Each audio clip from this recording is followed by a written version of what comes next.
In the summer of 1912, Villisca was home to just over 2,000 people. It sat along the Burlington Railroad and the rolling farmland of southwest Iowa, where the arrival of a train was often the most exciting part of the day.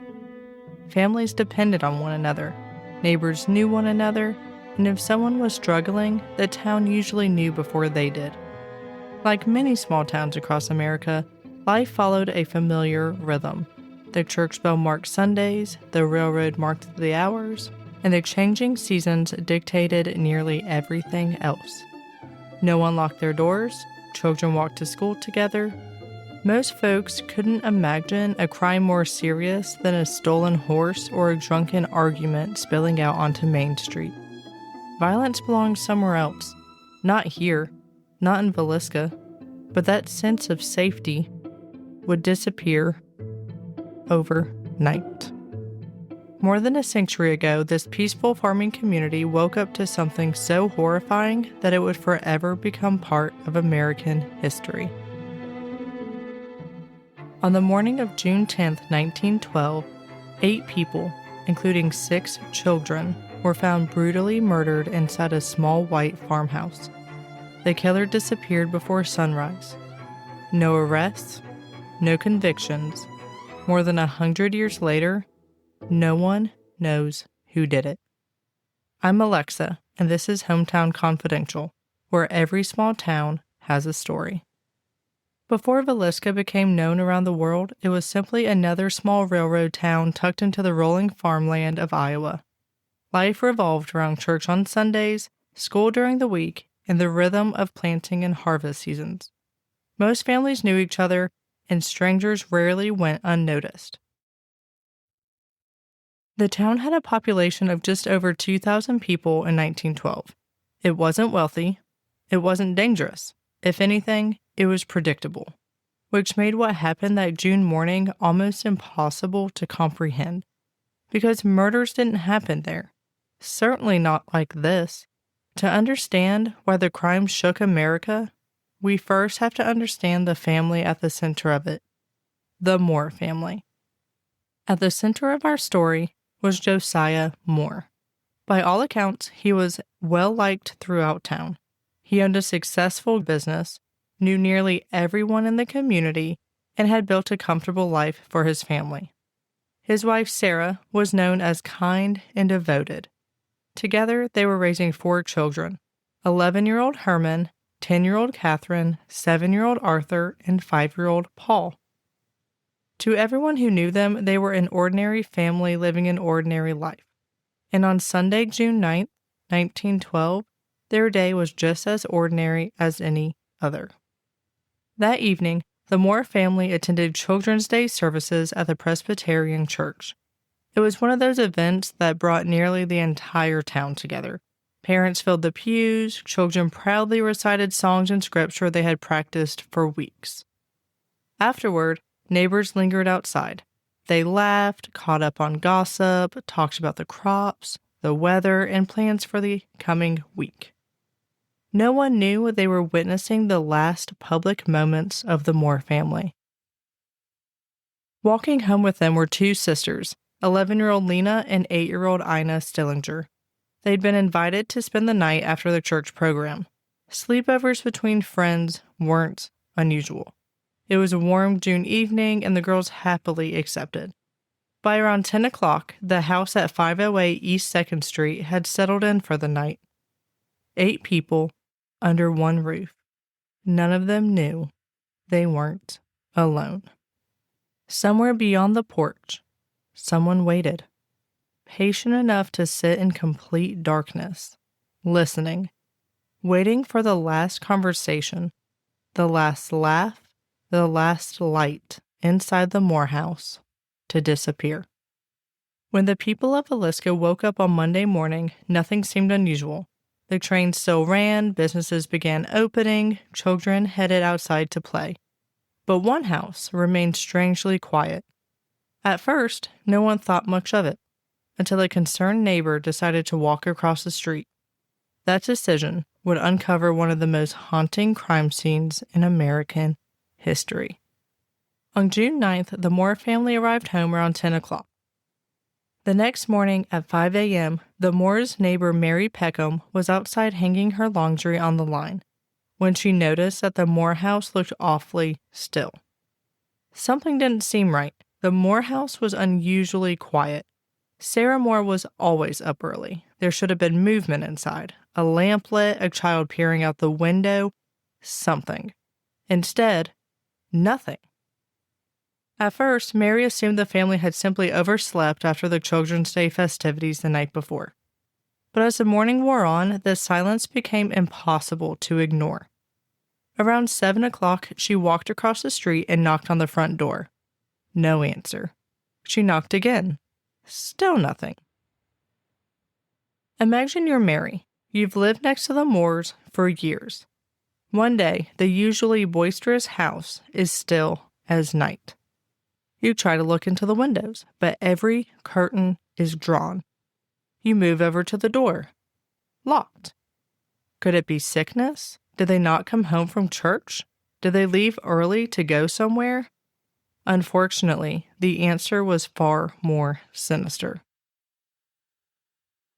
After she had no luck with the house, Mary called Josiah's brother Ross.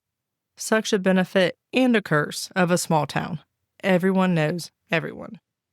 Ross quickly came over and unlocked the front door with his copy of the key. Mary stayed outside. Ross stepped into the house and immediately knew something was terribly wrong. The home was unnaturally still. He called out for his brother, for Sarah, for the children. No one answered. As he made his way upstairs, he discovered the first bedroom. Josiah and Sarah Moore were lying in their bed. Both had been killed as they slept. Ross rushed from room to room, hoping, perhaps desperately, that someone had survived. Instead, he found the Moore children. Herman, Catherine, Arthur, Paul. All four had been murdered in their beds. Then, in the downstairs guest room, he found Lena and Ina Stillinger, the two sisters who had stayed over after church. They too had been killed during the night. In a matter of moments, an ordinary farmhouse had become the scene of one of the worst mass murders in American history. Ross immediately called for the town marshal, Hank Horton. Imagine being Ross. You're walking into your brother's home. At first, it just feels quiet. Then you realize the silence isn't normal. Next thing you know, you're calling the police because your brother and his entire family had been massacred. Back in 1912, the world didn't move at the speed of a digital notification. There was no social media, no rolling news cycle. Instead, the horror of what happened in Villisca traveled by wire and ink. Within just a few days, the telegrams had arrived and the presses were running across the nation. From coast to coast, people opened their morning papers to find headlines about a quiet Iowa community they had never heard of. And thousands of strangers were left wondering the same thing. How could 8 people be taken so brutally, while the rest of the world slept on in silence? Locally, of course, word spread through Villisca faster than any train ever could. Church bells weren't needed. People simply heard. Neighbors left their homes. Businesses closed. Everyone wanted to see what was going on. Investigators quickly determined that the killer hadn't chosen a firearm. Instead, the murders had been committed with an axe found inside the Moore family's own home. It was left behind after the killings in the room where Ina and Lena were found. An axe wasn't an unusual tool in rural Iowa in 1912. Nearly every household owned one, which meant the murder weapon didn't narrow the suspect list at all. But it wasn't the only thing that investigators noticed.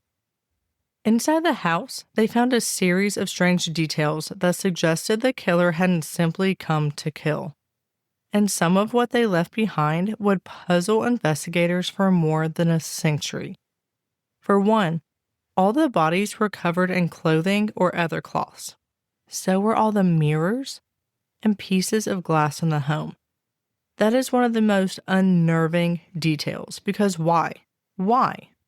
It doesn't make sense. But nothing will make you wonder why more than this next piece of evidence. Next to the axe was a 2-pound block of bacon that had been removed from the icebox, wrapped in a towel, and left behind. Even after more than a century, no one has been able to explain why. Historians have offered theories, but none have ever been proven. Whatever purpose it served, disappeared with the killer. I will spare you the goriest of details, but I think the basics here deserve to be told. According to the coroner's reconstruction, this is what they believe happened that night. The murderer, who was believed to be either waiting in the barn outside or in the attic of the home, bent the wick of a lantern to dim the light and then lit it. He then made his way upstairs to where Josiah and Sarah were sleeping. Mind you, he walked past the morgue children's room to go to the parents' bedrooms first. He brought the blade down on Josiah's head first, killing him instantly. Sarah was next, being either asleep or too much in a daze to even realize what was happening before she had the same fate. He moved down the stairs to where the morgue children were. All 4 of them were bludgeoned while sleeping. I know what you're thinking. How is this man making his way through an old, creaky farmhouse, up and down stairs, murdering people with an axe and not waking anybody up? Think about that. 8 people inside one farmhouse, wooden floors, narrow hallways, creaking stairs, yet somehow no one escaped. No one ran. No neighbor reported screams. To this day, investigators still debate how that was possible. Either way, what he did next might be the craziest part of it all. After he had already murdered all 8 people in the home, he went back, room by room, and bludgeoned again. Josiah alone had an estimated 30 blows to the head. This is the literal definition of overkill. Was he so angry at the Moors that the initial killings didn't satisfy his anger? These are, again, questions we unfortunately don't have the answers to. Afterward, he left the lamp at the top of the stairs and left the house, locking the doors behind him. Looking back more than a century later, it's difficult not to wonder how differently this case might have unfolded with modern forensic science. DNA analysis, properly secured evidence, surveillance cameras, none of those tools existed in Villisca. Today, investigators would immediately seal off the house and preserve every possible piece of evidence. In 1912, that didn't happen. Before experienced investigators arrived, neighbors, doctors, and curious onlookers had already walked through the home. Many historians believe the investigation was compromised before it had truly even began. Aside from all the cross-contamination at the scene, someone even took a piece of Josiah Moore's skull. What is wrong with people? You know this man. You went to church with this man. You waved to him on the street, and now you take a piece of his skull? To what? Put on your mantle as some sort of macabre conversation starter? I don't know. I don't get it. Absolutely insane. The deeper investigators looked, the more unsettling the crime scene became. The killer appeared to have remained inside the house after the murders. Food had been prepared. A bowl of uneaten food sat in the kitchen. Some reports suggested the killer may have washed their hands before leaving. Imagine that. 8 people murdered, yet the person responsible felt comfortable enough to stay, to eat, to move quietly through the home, to leave only when they were ready. That level of calm suggested someone who wasn't acting in panic.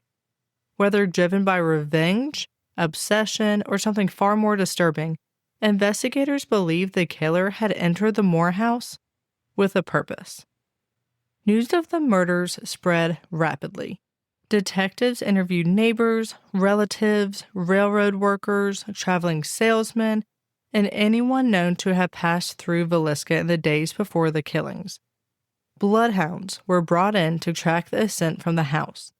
The dogs followed a trail away from the property towards the railroad before eventually losing it. Was the killer a local or someone who slipped onto a train before sunrise? No one could say.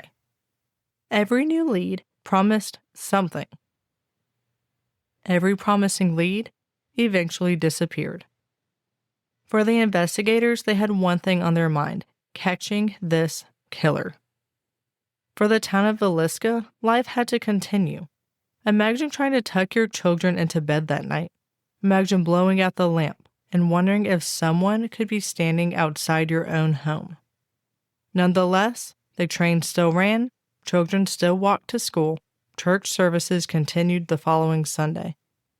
Farmers still had fields to tend. Life, at least on the surface, resumed, but it wasn't the same town anymore. Parents began checking locks before bed. Windows that had once been left open were shut tight. Every unfamiliar face drew suspicion. The sense of safety Villisca had always taken for granted disappeared with the Moore family. This new reality was hard to avoid for the citizens because everywhere they looked, they were reminded of what happened. Newspapers began publishing their own theories. Reporters descended on Villisca from across the Midwest. Some stories relied on facts, others relied on rumors. Speculation quickly became headline news. One paper blamed a jealous businessman. Another suggested a wandering serial killer. Still, others printed theories with little evidence at all. For investigators, it became increasingly difficult to separate reliable witnesses from people repeating what they'd read in the morning paper. Public pressure mounted. Everyone wanted an arrest. No one had proof. The people of Villisca wanted answers. They wanted someone to blame, someone to arrest, someone to stand trial, because if no one was responsible, then what happened inside the Moore house could happen again. And that possibility terrified the town. Investigators quickly discovered there wasn't one obvious suspect. There were many. And more than a century later, historians still disagree about who was responsible. Depending on who you ask, you'll hear a different name. But over the years, 3 names rose above all the others. The first suspect wasn't a drifter or a stranger. He was one of Villisca's most powerful men, Frank Jones. Jones was a successful businessman, a respected citizen, and one of the wealthiest people in town. Years before the murders, Josiah Moore had worked for him before leaving to join a competing business. What happened next depends on who you ask. Some believed the 2 men simply had a professional disagreement. Others claimed their relationship became deeply personal. Rumors spread that Moore had an affair with Jones's daughter-in-law, creating bad blood between the families. Historians have never been able to verify those claims, but in a small town, rumors often become part of the story. Supporters of this theory believe Jones had both the motive and the financial resources to hire someone to carry out the killings. They pointed to his influence in the community and questioned whether that influence may have protected him from scrutiny. But there was one major problem. There was no physical evidence linking Frank Jones to the murders. No eyewitnesses, no confession, no documents, no reliable proof that he planned or ordered the attack. Over time, the theory remained popular, but investigators couldn't build a case on speculation alone. If Frank Jones was suspected of arranging the murders, William Blackie Mansfield was suspected of carrying them out. Mansfield was a traveling laborer with a violent reputation. Around the same time as the Villisca murders, several other axe murders across the Midwest occurred under eerily similar circumstances. Entire families attacked while sleeping, the murder weapon often found at the scene. Little or no apparent motive. Detective James Newton Wilkerson became convinced these crimes were connected. He believed Mansfield was responsible for multiple family murders across several states and theorized that Villisca was simply one stop in a larger killing spree. Wilkerson even suggested Frank Jones had hired Mansfield to kill Josiah Moore. It was a theory that was dramatic enough to capture newspaper headlines. But when investigators looked closer, the case began to unravel. Mansfield had an alibi that placed him hundreds of miles away in Illinois during the time of the murders. While some questioned the reliability of that alibi, authorities were never able to disprove it. Without evidence placing Mansfield and Villisca, prosecutors had nothing to take before a jury. The theory faded, but never completely disappeared. Perhaps the strangest suspect was Reverend George Kelly. Kelly was a preacher who happened to pass through Villisca shortly before the murders. Almost immediately, people noticed something unusual about him. He behaved erratically. He seemed fascinated by the crime, and he reportedly made unsettling comments that caught investigators' attention years later. When questioned, Kelly gave conflicting statements about his whereabouts. Then, he confessed. At first, investigators believed they had finally solved the mystery, but as they compared Kelly's confession with the known facts of the case, problems emerged. His timeline changed repeatedly. Important details were inaccurate. Some facts appeared to have come directly from newspaper reports rather than first-hand knowledge. Psychologists today believe Kelly may have been highly suggestible, prone to fantasy, or suffering from significant mental illness. It's possible he convinced himself that he had committed the murders, even if he hadn't. Despite his confession, a jury couldn't reach a unanimous verdict. Kelly was released, and once again, the investigation was back where it started. Those weren't the only suspects. Over the years, investigators considered railroad workers, drifters, escaped criminals, neighbors, and even the possibility that the murders were committed by someone who was never questioned. Some researchers believe the killer specifically targeted Josiah Moore. Others believe the family was chosen at random. There have even been theories that the Villisca murders were connected to a string of unsolved axe killings across the country. The problem is that none of those theories can be proven. The evidence was incomplete. The crime scene had been contaminated, and many of the people who might have known the truth took their answers to the grave. Nowadays, if you visit Villisca, you'll find a quiet town, one that looks remarkably similar to the hundreds of farming communities across the Midwest, unless you know where to look. Today, if you stand outside the Moore house, you'll hear birds, passing cars, maybe the whistle of a train in the distance. It feels completely ordinary, which is exactly what makes Villisca so haunting, because evil didn't arrive in a place that looked dangerous. It arrived in a place that looked just like home. And more than a century later, one question still echoes through that little Iowa town. Who walked into the Moore house and walked back out before sunrise? I'm Alexa, and this has been Hometown Confidential, where every small town has a story.